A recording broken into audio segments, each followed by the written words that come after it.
Hello everyone. So this is a video on how to structure an argument. I read Only Words by Catherine McKinnon. Catherine McKinnon is a scholar and a women's rights activist, feminist. What intrigued me about this book is Only Words is her explaining why pornography should be illegal, and she says it should be labeled as hate speech. And this is because people argue the merits of allowing for pornography. Sorry about the sirens in the background. Based on free speech.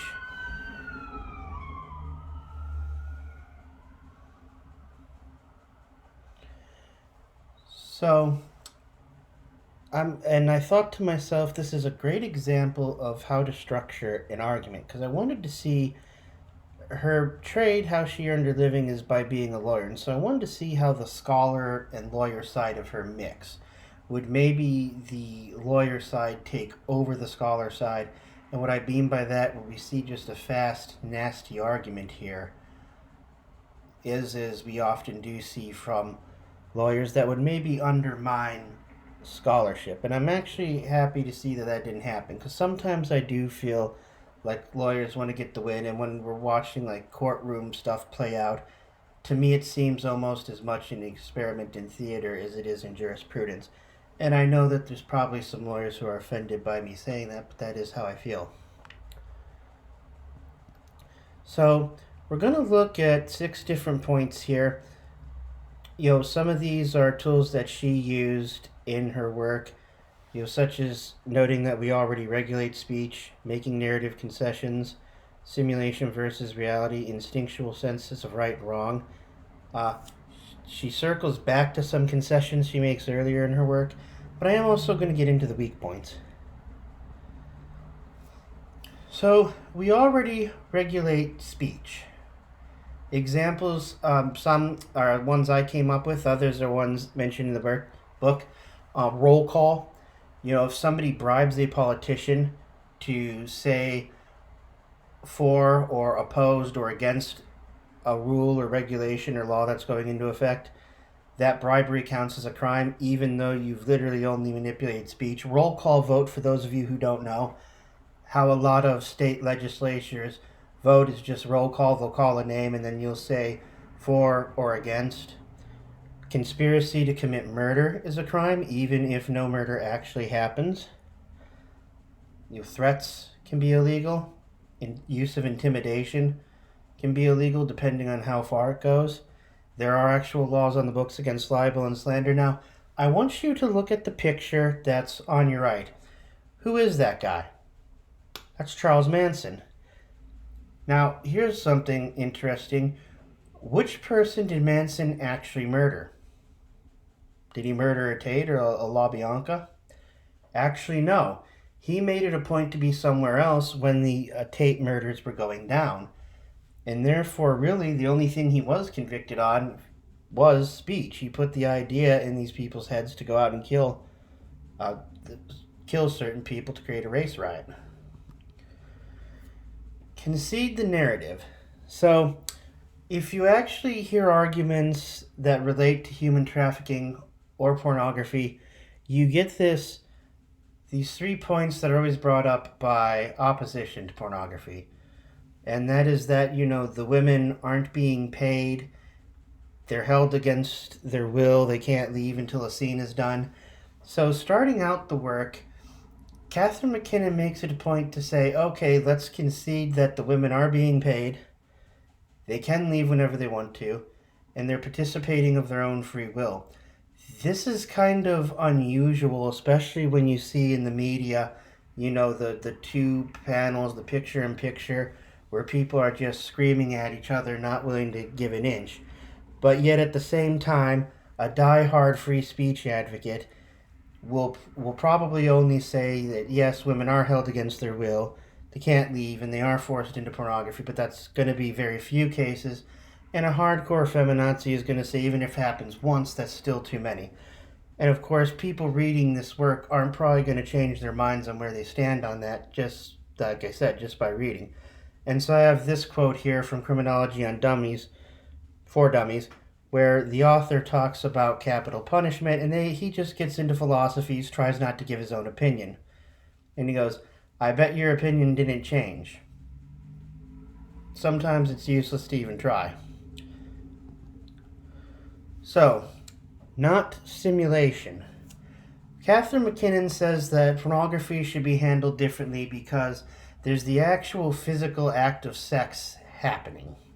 And you can contrast this with mainstream cinema, where the sex you're seeing isn't real.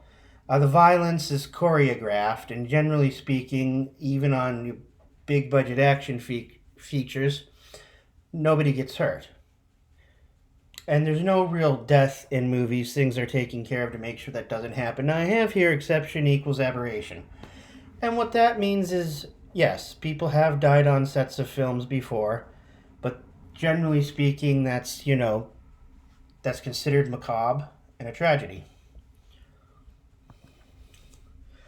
Instinctual sense of wrong. Now, Catherine MacKinnon isn't the first person to make this argument when it comes to pornographic content.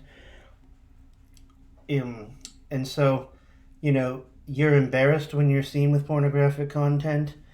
People, no matter where people stand on the political spectrum, everybody generally believes that access to pornography by children has to be limited somehow. And she compares it to other labor. And this is where she does hit a nerve and really connects, is that, you see children in the summer operating lemonade stands, accepting money for mowing lawns. Technically speaking, that's child labor and that's illegal, but no one really cares. Yet, of course, if, as some people will definitely do in the United States, minors are used to make pornographic content, it's considered bad, and people generally hold those folks folks who do that in the lowest regard. And it's very fascinating to me as somebody who is involved in human trafficking analysis and countering human trafficking. There's a lot of organizations set up there to help children. It is very strange in our society that somebody can be 17 years of age, going on 17 and 364 days, and they have access to a mountain of help and sympathy, yet you change that to when they're an adult, and that structure isn't there for them. So I've noticed this, and it is very weird. I would just ask Ms. MacKinnon why that is. I really don't understand it. And some people and lawmakers have talked about upping the age to which one can produce pornographic content to 21. Weaknesses. Now, as good as Catherine MacKinnon is at structuring an argument, there are 3 things she does that I hate. Plays dumb. The simulation argument is not necessarily valid, certainly not for all types of pornography, and she relies on snuff. That's actually a typo. It should be relies on snuff, sorry. Playing dumb.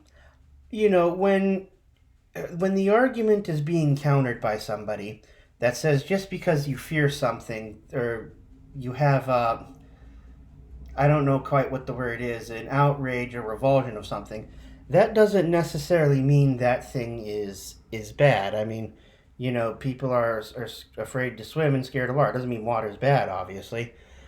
And in this is actually part of a much larger quote by Brandeis, but he talks about how people used to fear spells and magic and witches and whatnot, and now they don't.